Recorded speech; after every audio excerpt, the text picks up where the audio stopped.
Hello friends, তোমাদের প্রত্যেককে আরও একবার স্বাগত জানাই সহজ শিক্ষা এডুকেশন ইউটিউব চ্যানেলে। দেখো, তোমরা কলকাতা পুলিশের ইন্টারভিউ যারা যারা দিতে যাচ্ছ, তোমাদের জন্য কিন্তু আমরা বেশ কটা ক্লাস করিয়ে রেখেছি। তাছাড়াও তোমাদের জন্য কিন্তু এই ফুল 87 পেজের একটা পিডিএফ আমরা বানিয়ে দিয়েছি, যার প্রাইস কিন্তু অনলি 50 রুপিস তোমাদের জন্য কিন্তু রাখা হয়েছিল। তো যারা যারা নিয়েছো খুব ভালো কথা, পড়তে থাকো, এবং যারা নেওনি অবশ্যই নিয়ে নিতে পারো। আজকে কিন্তু আমাদের ইন্টারভিউর আরও একটি ক্লাস আমরা স্টার্ট করতে চলেছি, যেখানে তোমাদের কিছু ডিপ্লোম্যাটিক কোশ্চেন্স, তোমরা জানো যে ইন্টারভিউতে গেলে কিন্তু ডিপ্লোম্যাটিক কোশ্চেন্স প্রায়শই করে থাকে।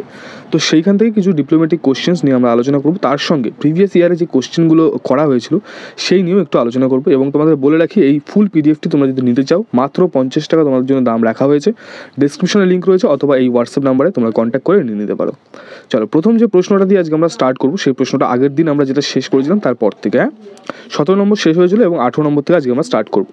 প্রশ্নটা হচ্ছে, চাকরি অবস্থায় তোমার যে স্যার থাকবেন বা তোমার যে হায়ার অথরিটি থাকবেন, সে যদি তুমি দেখো যে সে ঘুষ নিচ্ছে, তাহলে এই সময় তোমার কী করণীয়? তো এইগুলো কিন্তু ডিপ্লোম্যাটিক কোশ্চেন্সের মধ্যে পড়ে। তাহলে কী করতে হবে এগুলোকে ফেস করার জন্য, বা এই কোশ্চেনের যে উত্তর সেটা এইভাবে দিতে হবে। কী বলো না, যে তুমি এই প্রশ্নগুলো কিন্তু দেখো, তুমি যদি একদম ডাইরেক্ট কিছু বলে দাও যে হ্যাঁ আমি কমপ্লেন করে দেবো, বা কিছু আমি না স্যার আমি কিছু করবো না, তাহলে কিন্তু এর রিভার্স কোশ্চেন তোমার উপর আসতে পারে, এর বেসিসে কিন্তু আরও কিছু কোশ্চেন আসতে পারে।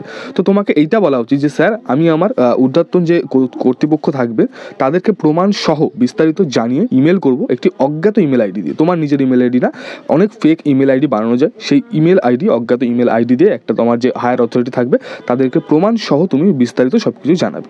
এই জিনিসটা বললে কিন্তু তুমি একবারে তোমার যে মানে কথাটা সেটা কিন্তু শেষ হয়ে গেল। এর পরবর্তী তোমাকে ওই নিয়ে আর কিন্তু কোনো রকমের প্রশ্ন তারা করতে পারবে না, ঠিক আছে?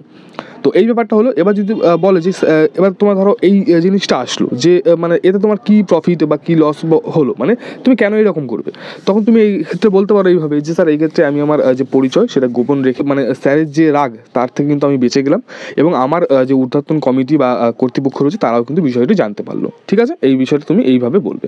আচ্ছা, এবার যে প্রশ্নটা প্রায়শই চলে আসে, তোমার বেতন দরকার না পদ দরকার, ঠিক আছে? ধরে নাও সাপোজ তুমি এসআই রয়েছো, ঠিক এই কনস্টেবলে রয়েছো, হ্যাঁ।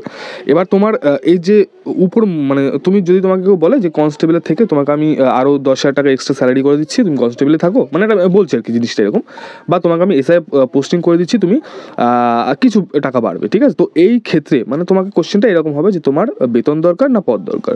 তুমি কি বলবে এক্ষেত্রে? তোমার উত্তরটি যেভাবে বলবে যে স্যার আমার অবশ্যই পদ দরকার, কেননা পদোন্নতি হলে আমার বেতন স্বাভাবিক কিন্তু বাড়বে, ঠিক আছে? তো এটাকে জাস্ট সিম্পল হবে এইটুকু উত্তরতে, বেশি কথা বলতে যাবে না, বেশি কথা বললে আরও ওখান থেকে এক্সট্রা কোশ্চেন আসতে পারে। পরবর্তী রয়েছে, দেখো ইন্টারভিউ শেষে কী করবে। ইন্টারভিউ শেষে যখন তোমাদের যেতে বলা হবে বা তোমাকে যেতে বলা হবে, তখন তোমরা শুধুমাত্র ধন্যবাদ কিন্তু বলে গেট রয়েছে সেই গেট দিয়ে সুন্দরভাবে বেরিয়ে যাবে, ঠিক আছে?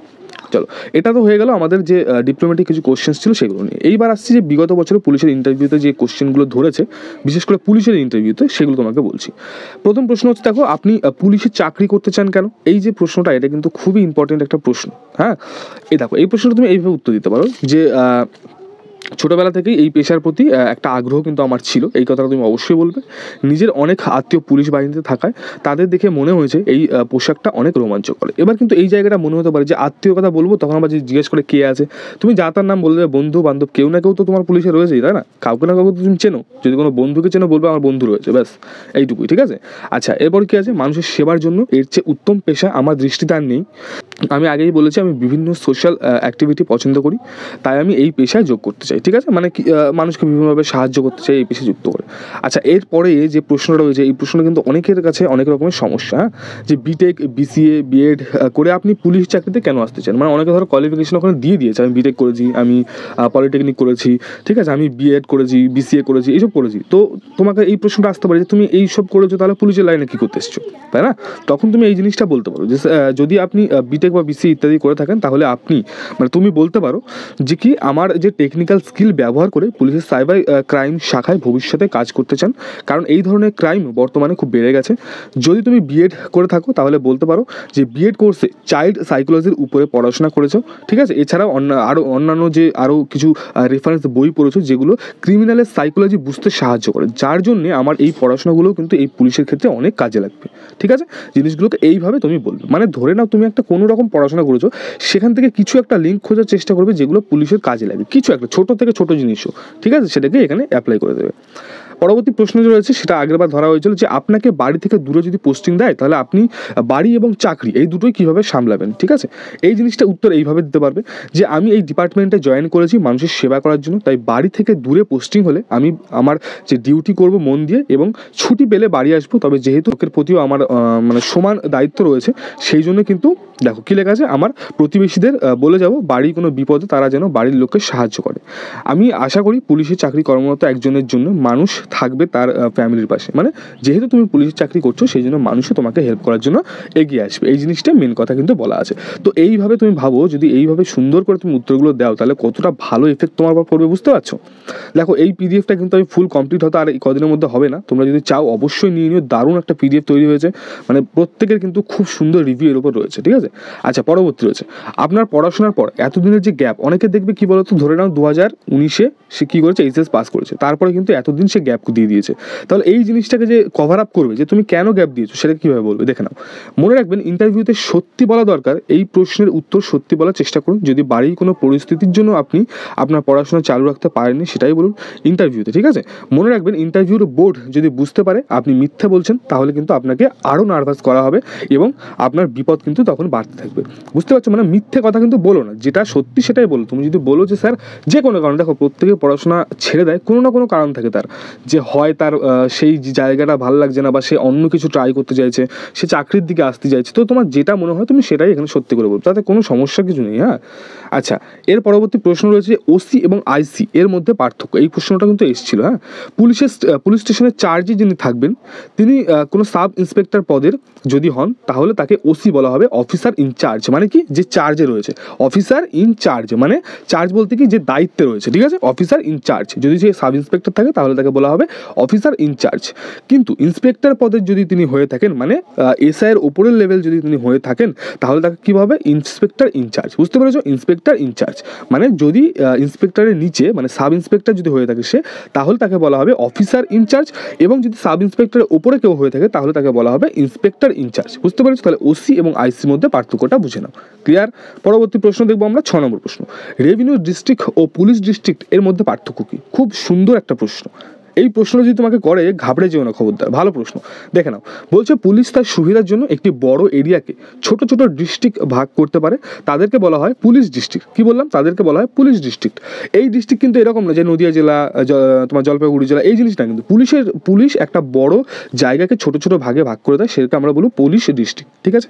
আচ্ছা রেভিনিউ ডিস্ট্রিক্টের ডিস্ট্রিক্ট ম্যাজিস্ট্রেট থাকে, কিন্তু পুলিশ ডিস্ট্রিক্টের জন্য এইসব কিছু থাকে না, ঠিক আছে, বুঝতে পেরেছো। মানে রেভিনিউ যে থাকে, মানে রেভিনিউ যে ডিস্ট্রিক্টগুলো থাকে সেই ডিস্ট্রিক্টে কিন্তু ডিস্ট্রিক্ট ম্যাজিস্ট্রেট থাকে, কিন্তু পুলিশ ডিস্ট্রিক্টের জন্য কিন্তু এইসব কিছু থাকে না, মনে থাকবে। আচ্ছা চলো নেক্সট প্রশ্ন দেখবো, 7 নম্বর প্রশ্নটার দিকে আমরা একটু চলে যাব। বলছে সাইবার ক্রাইম কি। সাইবার ক্রাইম দমনে পুলিশকে ভূমিকা পালন করছে, মানে কি ভূমিকা পালন করছে। তো এই যে এই উত্তরটা কিন্তু তোমাকে দিতে হবে, এটা একটা ভালো প্রশ্ন রয়েছে। এরপরে কিন্তু আমরা জেলাভিত্তিক যাবো, হ্যাঁ। আচ্ছা দেখো অ্যান্সার কি বলছে, যে ইন্টারনেটের মাধ্যমে যে কোনো অপরাধ সংগঠিত হলে তাকে সাইবার ক্রাইম বলে। যেমন ধরো কোনো টাকা পয়সা নিয়ে ফ্রড করেছে, সাপোজ ধরে নাও, হ্যাঁ ধরে নাও তুমি কারো কাছ থেকে কোনো একটা পিডিএফ কিনছো, হ্যাঁ, সে তোমার টাকাটা নিয়ে নিয়েছে অথচ তোমাকে কিছু দিচ্ছে না, মানে তোমাকে কিছু তার বদলে কোনো মেটেরিয়াল দেয়নি যার প্রমাণও তোমার কাছে রয়েছে, সেটা কিন্তু একটা কি হয়ে গেলো, সাইবার ক্রাইম। ওকে, তো তুমি তার এগেইনস্টে কিন্তু কমপ্লেন করতে পারো, বুঝতে পেরেছো। অথবা ধরে নাও এই যে পিডিএফটা আমার রয়েছে, এই পিডিএফটা আমার অনুমতি ছাড়াই কেউ কাউকে শেয়ার করে দিচ্ছে, এর ক্ষেত্রে কিন্তু আমি সাইবার ক্রাইমের আন্ডারে কিন্তু তার নামে কমপ্লেন করতে পারি, যেহেতু আমার কাছে কি কপিরাইট ক্লেম রয়েছে, ঠিক আছে, তো আমি করতে পারি, এটাও কিন্তু সাইবার ক্রাইমের মধ্যে পড়ছে। আচ্ছা অন্যান্য ভাষায় বলা যাবে কি, সাইবার ক্রাইম এমন একটি অপরাধ যাতে প্রধানত কম্পিউটার বা অন্য কোনো ইলেকট্রনিক যন্ত্র ব্যবহার করা হয় এবং অপরাধীরা বিশ্বব্যাপী অপরাধে ইন্টারনেট ব্যবহার করে থাকে, বুঝতে পেরেছো, মানে ইন্টারনেটের দ্বারাই টোটালটা পরিচালিত হচ্ছে। আচ্ছা নেক্সট প্রশ্ন, বিভিন্ন জেলাতে সাইবার পুলিশ স্টেশন তৈরি করেছে পশ্চিমবঙ্গ পুলিশ, এছাড়াও ministry of home affairs crime বন্ধ করতে কিন্তু এই যে একটা দেখতে পাচ্ছ ওয়েবসাইট www.cybercrime.gov.in ওয়েবসাইট চালু করেছে, তো তুমি এই ওয়েবসাইটে গিয়ে কিন্তু কমপ্লেন করতে পারো, বুঝতে পেরেছো।